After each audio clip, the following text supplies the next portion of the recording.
Hello, welcome back to the go series. आज इस video में हम समझेंगे कि वेरिएबल का स्कोप कैसे डिफाइन होता है और वो कहाँ कहाँ उसके अकॉर्डिंग एक्सेस होता है। तो एक एक पार्ट को अच्छे से समझते हैं। सबसे पहले मैं एक फ़ोल्डर बना देता हूँ 17 फॉर स्कोप, और एक फ़ाइल बना लेते हैं हम main.go। अगेन पैकेज का नाम चेंज करके मेन कर लेते हैं, और यहाँ पे हमारा जो इनिशियल फंक्शन होता है मेन वो बना देते हैं। तो सबसे पहली जगह जहाँ पे हम अपना वेरिएबल डिक्लेयर कर सकते हैं वो होता है सारे फंक्शन से बाहर, जिसको हम लोग ग्लोबल स्कोप बोलते हैं। तो यहाँ पे अगर मैं एक वेर बनाऊँ और एक नेम बना देते हैं, नेम के अंदर मैं वैल्यू डाल देता हूँ अक्षय। हम चाहें तो यहाँ पे स्ट्रिंग भी लिख सकते हैं, नो सच इशू। हम ये सब ऑलरेडी देख चुके हैं, है ना, तो यहाँ पे कोई परेशानी नहीं है। अब मैं चाहूँ तो इस नेम को इस पैकेज के अंदर कहीं पे भी यूज़ कर सकता हूँ। अगर मैं यहाँ पे डायरेक्टली प्रिंट कर दूंगा नेम, तो यहाँ प्रिंट हो जाएगा। रन करके देख लेते हैं। हमें अपना डायरेक्टरी चेंज करना होगा, एक स्टेप पीछे चले जाते हैं और गो रन 17 मेन कर देते हैं। तो हमारा नाम प्रिंट हो गया, है ना। डिक्लेयर कहाँ हुआ था? ऊपर, पर फंक्शन के अंदर भी एक्सेसिबल है ये। तो ये हो गया हमारा पैकेज लेवल डिक्लेरेशन। ठीक है, अब चलते हैं नेक्स्ट स्कोप में। तो अब हम एक फंक्शन बनाते हैं, फंक्शन से माय नेम नाम रख देते हैं फंक्शन का। ठीक है, और यहाँ पे मैं एक वेरिएबल डिफाइन करता हूँ एज, और एज को 21 कर देते हैं, और यहाँ पे मैं प्रिंट कर देता हूँ अपनी एज।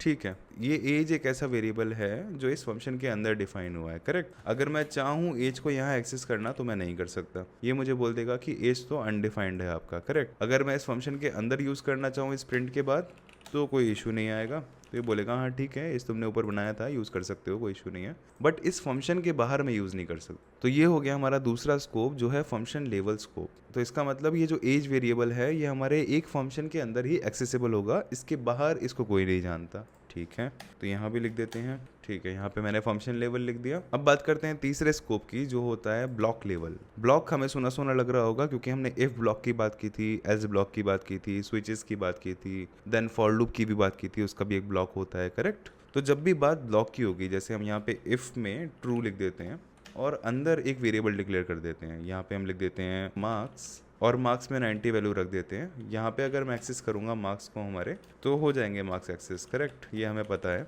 बट अगर मैं इस मार्क्स को इस ब्रैकेट के बाहर एक्सेस करने का ट्राई करता हूँ, तो यहाँ पे ऐसा कुछ नहीं मिल रहा हमें। क्या एरर आ रहा है कि अनडिफाइंड है। क्यों अनडिफाइंड है? क्योंकि ये सिर्फ इस ब्लॉक के अंदर डिफाइन हुआ था। तो इवन इस इफ का एल्स भी नहीं जानता कि मार्क्स कौन है। अगर मैं इस मार्क्स को उठा के कट करता हूँ और यहाँ पे पेस्ट करता हूँ, तो यहाँ भी इसको नहीं पता कि मार्क्स कौन है। क्यों? क्योंकि इस मार्क्स का स्कोप ब्लॉक लेवल का है, एक ब्लॉक के अंदर ही इसको लोग जानते हैं, करेक्ट, उसी के अंदर ही एक्सेसिबल होगा। तो ये हुआ हमारा ब्लॉक लेवल। तो ब्लॉक लेवल कहाँ कहाँ हो सकता है? जहाँ जहाँ हमारे ब्लॉक होते हैं। एक इफ़ हमने देख लिया, इसी तरह स्विच का है। एक बार लूप का और देख लेते हैं, वो इंटरेस्टिंग है थोड़ा।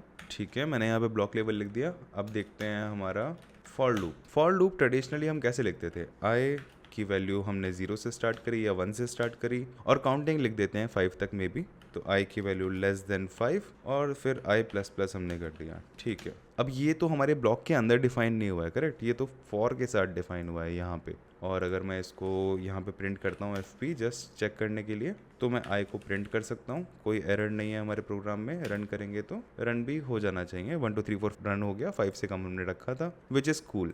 अब अगर मैं इस आई को एक्सेस करता हूँ फॉर के बाद, तो क्या ये एक्सेसिबल होगा? देखते हैं। आई में आ गया एरर कि अनडिफाइंड। क्यों? क्योंकि ये भी ब्लॉक लेवल था। अभी तक जो हमने ब्लॉक लेवल देखे वो इस ब्लॉक के अंदर डिफाइन हुआ था, बट फॉर क्योंकि कंप्लीटली बाइंड होता है इस ब्लॉक से, तो वो भी ब्लॉक लेवल में ही आ गया। कूल।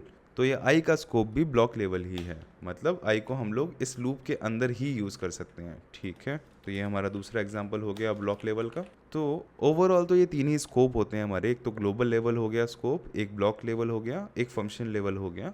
अब इसमें एक और कॉन्सेप्ट होता है जो होता है शेडोइंग। शेडोइंग का मतलब होता है, जैसे हमने पैकेज लेवल पे ये नेम डिक्लेयर किया है, करेक्ट, नेम यूज़ किया है हमने, इनिशियलाइज किया है, इसको हम कहीं भी यूज़ कर सकते हैं। इवन अगर हम से माय नेम को कॉल कर देते हैं यहाँ पे स्टार्टिंग में ही, से माय नेम कॉल हो गया, और यूज़ कर लेते हैं, एज आ जाएगी लिखी हुई, एज आ गई लिख के 21। एज की जगह अगर हम इसके अंदर एक वेरिएबल बना देते हैं नेम नाम का, क्या हम बना सकते हैं?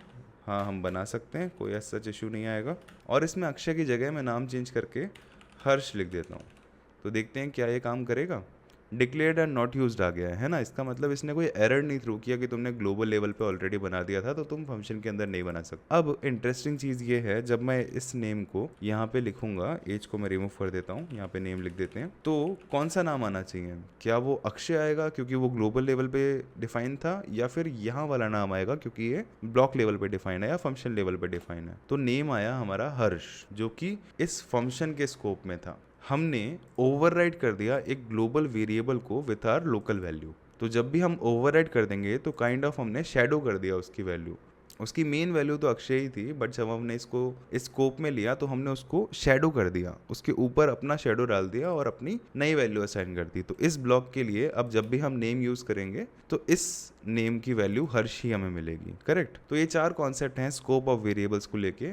इससे हमें बहुत हेल्प मिलेगी आगे जाके, जब हमें इस तरह के इश्यूज आएंगे और हम बोलेंगे कि यार वैल्यू चेंज कहाँ हुई, तो हम देख पाएंगे कि अच्छा यहाँ हमने वैल्यू चेंज कर दी, या ये वेरिएबल वहाँ एक्सेस क्यों नहीं है, तो हम देख पाएंगे कि अच्छा इसलिए एक्सेस नहीं हो रहा है। ठीक है, तो इसी के साथ स्कोप खत्म होता है और मिलते हैं नेक्स्ट वीडियो में।